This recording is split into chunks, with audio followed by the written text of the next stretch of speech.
विद्यार्थी मित्रांनो, मी J P. Kadam sir.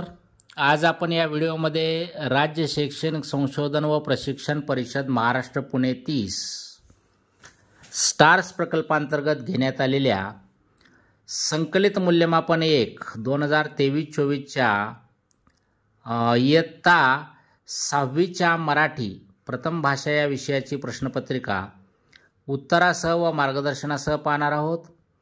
संकलित मूल्यमापन 1 2023-24 इयत्ता 6वी विषय मराठी. मित्रांनो, इयत्ता 5वी ते 10वीचे सर्व शैक्षणिक व्हिडिओज पाहण्यासाठी या चॅनलला नक्की सबस्क्राईब करा. तर सुरू करूयात. सुरुवातीला आहे तोंडी चाचणी 10 गुणांसाठी. त्यामध्ये प्रश्न 1 आहे, पुढील प्रसंगी तू काय करशील ते सांग. आणि त्याच्या खाली 3 प्रश्न दिलेले आहेत, 3 गुणांसाठी आहे. त्यानंतर तोंडी चाचणीमधला दुसरा प्रश्न आहे, खालील परिच्छेदाचे प्रकट वाचन कर, 4 गुणांसाठी आहे. या ठिकाणी एक परिच्छेद वाचायचा आहे, आपण दिलेला परिच्छेद वाचायचा आहे. प्रश्न 3 आहे, इयत्ता 6वीतील कोणतीही एक कविता किंवा गाणे साभिनय योग्य आरोहावरोहासह म्हणून दाखव. आपण अभिनयासह आरोहावरोहासह 6वीतील एक कविता म्हणायची आहे. 3 गुणांसाठी प्रश्न आहे. अशा प्रकारे तोंडी चाचणी 10 गुणांसाठी आहे. आता पाहूया लेखी चाचणी आहे. प्रश्न 4, खाली दिलेल्या मुद्द्याच्या आधारे गोष्ट लिही व गोष्टीला समर्पक शीर्षक दे असं म्हटलेलं आहे. 5 गुणांसाठी हा प्रश्न आहे. त्यामध्ये दिलेलं आहे, मुंगी नदीत पडली, कबुतराने झाडाचे पान तोडून नदीत टाकले होते, शिकारी पक्ष्यांची शिकार करण्यासाठी आला होता, मुंगीने शिकाऱ्याचा चावा घेतला, कबुतराचा जीव वाचला. तर या मुद्द्याच्या आधारे आपल्याला गोष्ट लिहायची आहे. आता प्रत्येकाचे उत्तर याची म्हणजे वेगवेगळ्या शब्दात उत्तर लिहू शकतात हे मुलं. तर मी एक नमुन्यादाखल या ठिकाणी ही गोष्ट लिहिली. पहा, गोष्टीला नाव दिलेलं आहे मुंगी व कबूतर.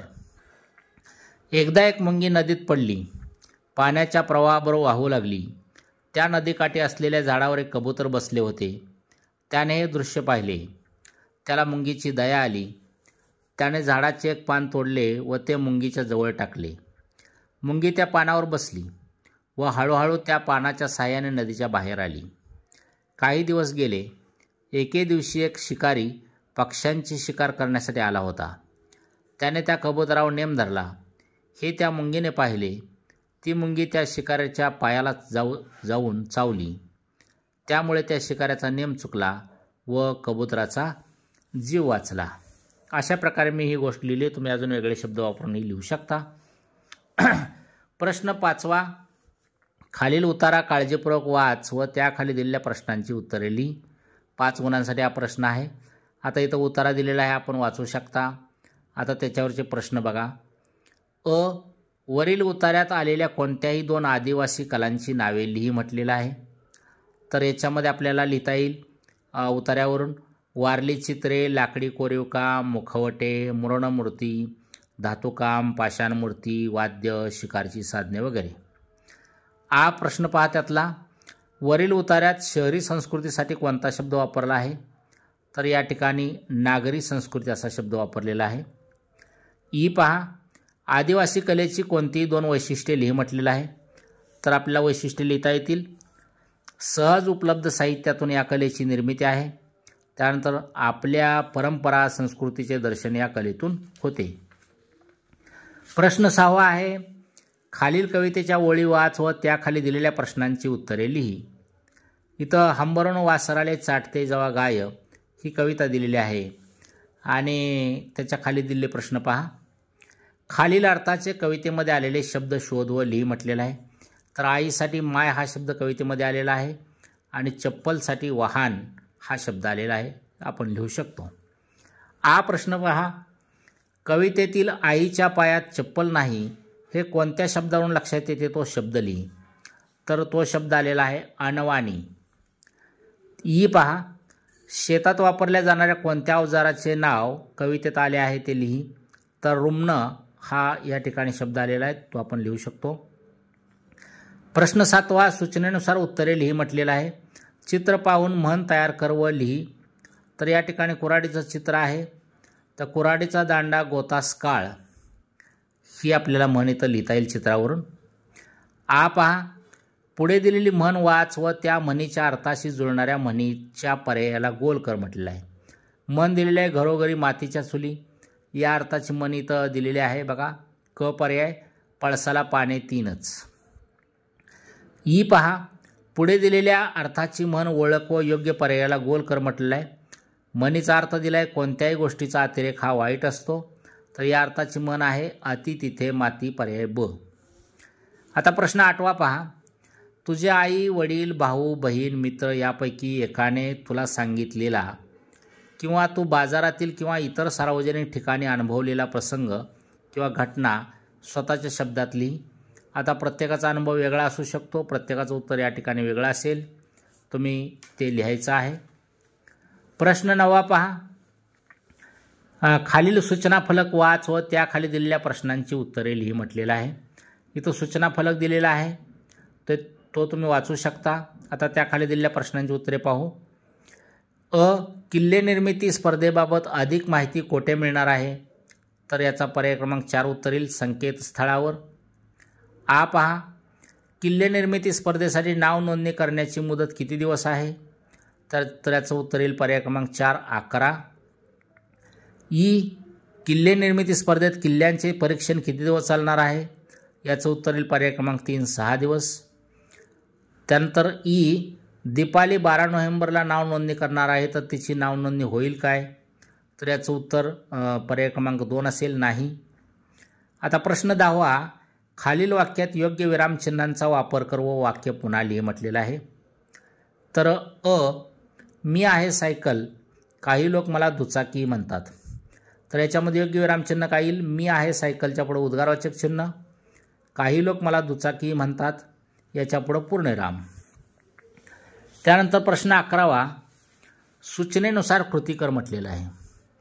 खालील वाक्यातील अधोरेखित शब्द कोणत्या अर्थाने आला आहे हे दिलेल्या पर्यायातून शोध व त्या शब्दाचा वापर करून वाक्य पुन्हा लिहि म्हटलेलं आहे. अंग मेहनत करणे हा शेतकऱ्याच्या जीवनाचा अविभाज्य भाग आहे. अंगला अंडरलाईन आहे, तर अंग हा शब्द अधोरेखित केलेला आहे, तर याचं उत्तर येईल शारीरिक. अंगचा अर्थ शारीरिक.